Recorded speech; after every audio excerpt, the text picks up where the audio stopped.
Ова беше одличен вовед за разговорот кој што ни следува во студио, односно веќе го имаме Дима Миловски од Македонско еколошко друштво, така што денешниот датум беше повод за вашето гостување утринава. Ќе зборуваме за многу важни потточки, односно тоа каква е моменталната состојба со крупните месојади во Македонија, вашата активност во Македонското еколошко друштво и последните проекти.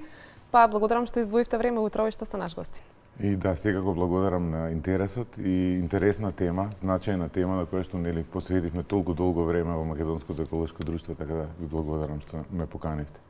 Првото прашање еве нека биде во однос на вашата комуникација со ловните друштва како Македонско еколошко друштво. Имавме можност да слушнеме ловно друштво од Штип, односно Ловец, така што во истокот е борбата за заштита на дивечот, меѓутоа генерално каква е вашата комуникација со ловните друштва? Да, гледаме нашата комуникација, поготово во овој проектот ја што го водам тука во Македонија, проектот за заштита на балканскиот рис, да е на високо ниво, бидејќи сметаме дека нашите капацитети од четворица луѓе кои што работат во нашата организација апсолутно не е доволна за да се изврши прописен и добар мониторинг на целата територија на Западна Македонија каде што живее рисот, а и мечката, бидејќи доста сме заинтересирани и работиме проекти со мечката. Така да се осврнуваме кон ловџиите како еден извор не само на знаење од терен, туку и капацитет кој што ни е секако потребен за да се направи тој детален мониторинг на многу различни места низ Западна Македонија.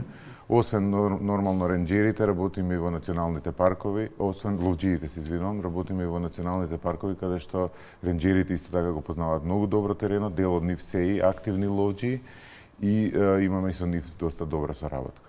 Веројатно ова е периодот од годината кога се прават извештаите, така што покажуваат последните теренски податоци, односно каква е моменталната состојба со крупните месојади во Македонија. Добро, имаме ние по некоја дефиниција да речеме 4 сега крупни месојади, тоа се балканскиот рис, кафеавата мечка, волкот и шакалот. Шакалот од неодамна, од прилика 10-15 години почна енормно да се шири, не само тука низ Балканот, бидејќи тука му е упориштето негово, главно значи во Бугарија и во Јужна Грција, туку и насекаде низ Европа. Македонија беше како еден вид на коридор во ова проширување, така да дел од таа популација која што дисперзираше ето до овие две држави се задржа тука и во Македонија. Значи шакалот се зголемува според нас, бидејќи се повеќе и повеќе доаѓаат податоци од терен, и за видени и за згазени на патишта, например, шакали и правејќи муавет со ловџиите, исто така доста од нив ги гледаат шакалите, на нашите фотозамки излегуваат. Со мечката треба да се направи детално истражување и да се избројат мечките со помош на генетски методи. И тоа ни е планирано наредната година или во 27 да се направи детално, исто така со помош на ловните организации. Меѓутоа, мислам дека популацијата нагло е во пораст, бидејќи мечката 96 година е заштитен вид и незината популација поради различни фактори и еден од факторите и заштитата почнала и да се зголемува, најверојатно бидејќи ја имаме се повеќе на нашите камери. Со рисот е некаков статус кво, меѓутоа со рисот е многу мала популацијата, се работи за прилика 40 на 45 единки сенасе, од нив 35 се наоѓаат во Македонија, главно западниот дел, Мавровско и околината, Јабланица, Шар планина, например, Јакупица, заштитеното подрачје Јасен. Меѓутоа за рисот можеби ќе збориме понатака, тоа е популацијата. Сега волкот е една енигма, бидејќи никој не води никаква сметка за него. Волкот не се наоѓа на никаква листа за заштита, значи буквално може кога сака да се ништи и тоа е една огромна штета за нас, бидејќи волкот како топ предатор си врши една многу значајна улога во нашиот екосистем. Така да јас сметам дека тој треба да се заштити со ловостој, да има значи лов на волк, меѓутоа да има регулиран лов на волк, а не вака како што е сега. И јас лично сметам, иако немаме детални податоци, освен таквите податоци што ги имаме од терен, од фотозамки, меѓутоа немаме систематско пребројување на волкот, сметам дека неговата популација е во пат. Значи од овие 4 крупни месојади, само на волкот популацијата мислам дека е во пат, додека рисот, да речеме, тука негде стагнира. мечката е благ пораз, шакалот секако во пораз. Што значи одговор на следното прашање, кој вид е најзагрозен? Веројатно Да, тоа е балканскиот рис, неговата популација од секогаш била таква. Кај нас е автоктоната популација, значи тој евразиски рис, значи балканскиот рис, од секогаш била мала, меѓутоа не на ова ниво каде што се работи за под 50 возрастни единки. Главната закана сега е размножувањето во сродство, што значи дека за да се спаси таа популација мора да се донесе свежа крв од надвор и за да може да се помеша и да може пополека да почне таа популација да расте и да се шири во соседните земји. Мечките кажавте дека се строго заштитени со закон, но меѓутоа често слушаме дека институционалната грижа е мала или би требало да биде многу повеќе посветена на тоа, па каква е состојбата во однос на тоа, во однос на институциите и се што споменавте, еве можеби самата нерегистрираност во однос на волкот, колку недостига да биде тоа регулирано институционално и да биде поголем всушност мониторингот на истото. Да, за мечката ќе спомнам еден многу значаен проект кој што ќе почне од 1 јануари 26 година. Тоа е еден лайф проект за мониторинг и заштита на кафеавата мечка, кој што се работи на целиот Балкан. Значи сите 10 држави од Балканот, почнувајќи од Словенија на север па се до Грција на југ, се дел од овој проект. Македонија заедно со Министерството за животна средина и Македонското еколошко друштво ќе го спроведуваат овој проект 5 годишен и ќе има за цел да се види која е конективноста на оваа популација, значи динарско-пинска популација на мечката, како е поврзана, кои се главните коридори, колку мечки постојат тамо, значи има веќе воспоставен мониторинг и генетско пребројување во Словенија и во Хрватска, и да се види какви мерки за понатамошна управување со кафеавата мечка ќе треба да се потребни за да се избегнат што повеќе конфликтите со луѓето, главно значи пчеларите тука ќе ги споменам, и за да се сепак мечката да си постои, евентуално да се прошири низ источна Македонија и така. Со волкот ќе кажам пак, Законот за ловство, новиот закон за ловство, за жал не предвидува ловство на волкот. Се трудевме тоа да биде дел од тоа, меѓутоа ловџиите се уште има негативна перцепција кон овој вид. За жал, иако доста работиме на терен, така и правиме муавет со ловџиите дека стварно е значаен волкот како вид. И пак ќе повторам, не треба да биде строго заштитен, меѓутоа треба да биде заштитен во одреден дел од годината и да биде неговиот лов регулиран. Многу фактори се во прашање кога станува збор за трендовите, без разлика за одреден вид од дивиот свет, дали има поголема застапеност или се намалува.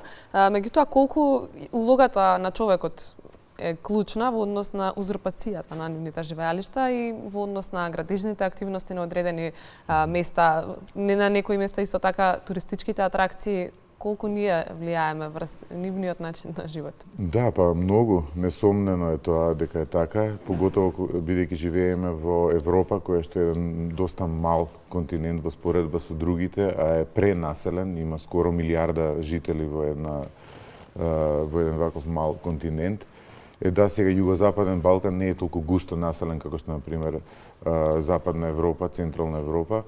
Меѓутоа, сепак има доста голем број на жители кои што се повеќе почнуваат рекреативно да се движат и да се активни.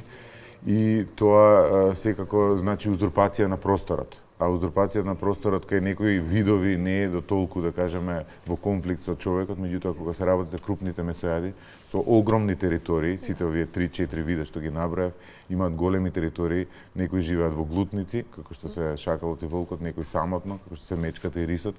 Меѓутоа, што повеќе узурпираме од просторот, тоа помалку има простор за нив и тоа повеќе тие ќе почнат да се појавуваат во нашите човечки простори, како што се руралните средини, туристичките места и се повеќе ќе биде. Се случува ли тоа почесто во последниот? Па се случува, да, и тоа еден од факторите е секако како што спомнавте, проширување на тие туристички места, зголемување на таа урбана и рурална средина, урбана средина, рекреативна средина, градежни активности, така да секако дека дел од конфликтот е и тоа. Дали гладта и недостатокот на храна всушност ги тера на некој начин дивите животни да полека навлегуваат кон населените места? Јас мислам дека тоа многу зависи од годината. Например, 23-та година беше една од тие години кои што стварно многу малку имаше изобилие на природна храна и тоа ја натера мечката што повеќе да доаѓа во руралните средини во потрага по храна, претежно значи во ѓубриштата, бидејќи ние не го селектираме отпадот и органскиот отпад завршува во континерите. Ама 23-та беше стварно исклучителна година, бидејќи тие почна да влегуваат и по селата и тоа беше многу страшно и тоа не наведе нас заедно со Министерството за животна средина да изготвиме еден акциски план за управување со кафеавата мечка, така да се спроведе и да се воспостави еден интервентен тим кој што главно ќе работи на инциденти и ситуации што се поврзани со мечката. Не заживеа баш како што треба, меѓутоа јас верувам дека заедно со овој лайф проект кој што го почнуваме наредна година, дека и тоа ќе стане реалност. Веќе го најавивте новиот проект кој што започнува во 2026 година, меѓутоа еве кон крајот на 2025 кои се моменталните активности кои што ги имате во Македонското еколошко друштво и на што ново се цели и се работи? Да, ние во проектот за заштита на рисот ги завршуваме тие наративни финансиски извештаи за тековната година. Ги завршивме тие извештаи кои што се директно дојдени од терен, бидејќи нашата теренска активност започнува негде јануари, веќе ви недостасува. И веќе доста ни недостасува, да. И завршува во мај.